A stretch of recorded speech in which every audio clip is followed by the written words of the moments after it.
ఆ రోజు స్వామి వివేకానంద గారి జయంతి రోజున నేషనల్ యూత్ డే సందర్భంగా ఒక అద్భుతమైన కార్యక్రమం ఇక్కడ రూపొందించాం.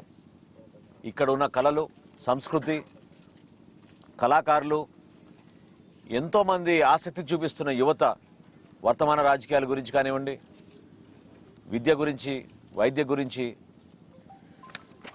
వ్యవసాయం గురించి, ఇక్కడ రావాల్సిన పెట్టుబడుల గురించి, అదేవిధంగా వాళ్ళు ఎదుర్కొన్న సమస్యల గురించి మాట్లాడేటట్టు గొప్ప అవకాశం, ఒక అద్భుతమైన వేదిక ఏర్పాటు చేసి అదే వేదికపై నుంచి సుమారు 100 మంది యువతకు పవన్ కళ్యాణ్ గారితో కూర్చుని వాళ్ళ అభిప్రాయాలు వెల్లబుచ్చడానికి ఒక గొప్ప అవకాశం ఆ రోజు కల్పించబోతున్నాం.